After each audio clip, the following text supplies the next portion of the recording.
Welcome back to Brush Up Your Game, and today, the Warrior from Cosmic Encounter.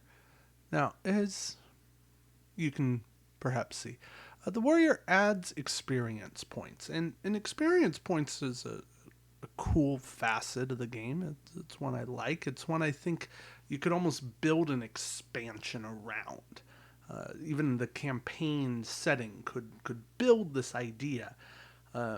So that all being said, I feel like this is more of a facet of gameplay rather than a power. But let's dive into Warrior and see what's there. You have the power of Mastery. Add 1 token to this sheet each time you win an encounter or make a deal, and 2 tokens each time you lose or fail to deal. In either case, add 1 extra token if playing with 4 planets per player. Again, rarely seen, at least in my experience. Other people may want to play that way. I choose not to. But furthermore, as a main player, after you reveal an attack card in an encounter, use this power to add 1 to your total for each token you have on this sheet. Tokens are not discarded from the sheet after doing so. So you have to play an attack card, right? That's the only way you get the bonus. Although, I guess that it raises some potential questions about morphs, retreats, other cards of that ilk, where the moment you reveal them, are they what they are? Are they attack cards? I guess you could also say, unless you reveal to negotiate, add to your total, right? If you're not negotiating, you're attacking, you're playing numbers, and Warrior should help you in that regard. Warrior's power I want to like. Like I said in the open, I like this idea of gaining tokens as you go through the game. It's that Warrior starts really slow.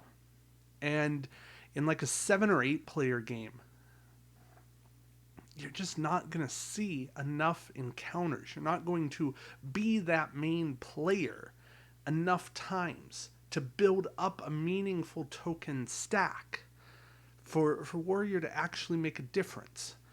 I kind of use Human as a barrier to compare powers. Human starts the game with +4.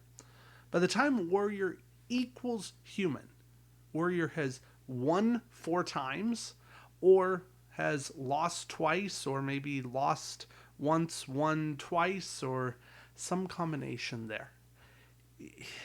This is a tough sell. Now, as Warrior, how do you get more tokens? Well, use good encounter cards to win your first encounter, then deliberately lose your second, right? Play that negotiate, play your attack 6, your attack 8. Play to lose that second one. Then you're getting 3 tokens every time it's your turn. Join defensive alliances whenever you can. That's going to help prolong the game. It's going to get you more cards, more ability to flush out your power usage. Really is what this comes down to.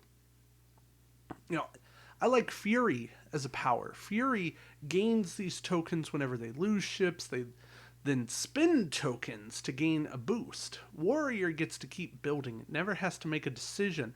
Do I spend my tokens? And I do like that aspect. I think that's a very important aspect of Warrior.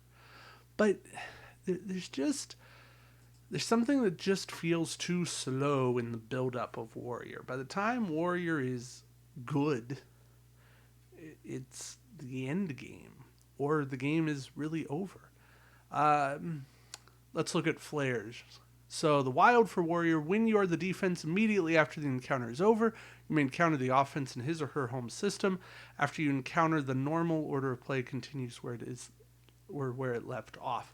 This is something I feel like needs to be added to Warrior. Warrior needs to get an extra encounter. Maybe not all the time, but maybe something where you get the second encounter no matter if you win or lose your first encounter. that would at least help warrior get some more tokens, or have something where you have like an extra warrior destiny card tossed into the destiny deck. I don't know. The super for warrior, you may use your power to add your tokens to your side's total even as an ally. That's going to help, right? That's going to make warrior a more attractive ally. But it's only going to make warrior that attractive ally once they have tokens built up. If people know you have the super, they're probably going to be hesitant to let you get tokens. They might be more willing to let you win rather than lose. This is something where maybe that helps you, maybe it doesn't, but ultimately you winning can help you win the game, so people are still going to want you to lose if it benefits their desire to win the game. Cosmic is that way. Everybody wants to win. You're playing to win the game, and Warrior's not changing that in a big, meaningful way.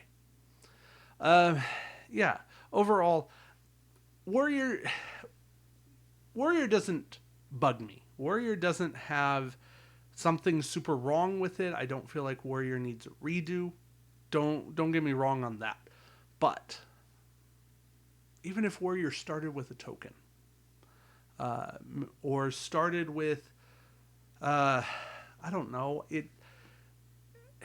it's like Warrior needs help in big player games. So maybe it's for every player over 5, Warrior gets a token. I don't know. I just, there was an effort to balance Warrior. Add 1 extra token if playing with 4 planets per player, right? This balances Warrior a bit in speedy games. But in big player games where Warrior just isn't getting the attention, no accommodations have been made. And I understand as base set power, Warrior was not designed with that in mind.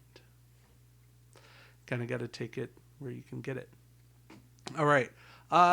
Let's wrap it up with the flavor text as always. Once considered ferocious but dull-witted by more enlightened races, the warrior clans were bred as fighting stock for the petty squabbles of their lords. Throughout the ages, however, they have learned the value of both defeat and victory. This wisdom gives them mastery over those who would sneer at their potential. It's fascinating. Warrior kind of reminds me of a Gorn from Star Trek. If the Gorn went to feudal Japan, I do love the artwork here. It's a great piece of artwork. So, anyway, Warrior probably never going to be my first choice in power selection, but a power that if I get it, I can find a way to make it work. Certainly don't hate the power. So, all right, hey, thank you for watching, and until next time, keep brushing up your game. Take care.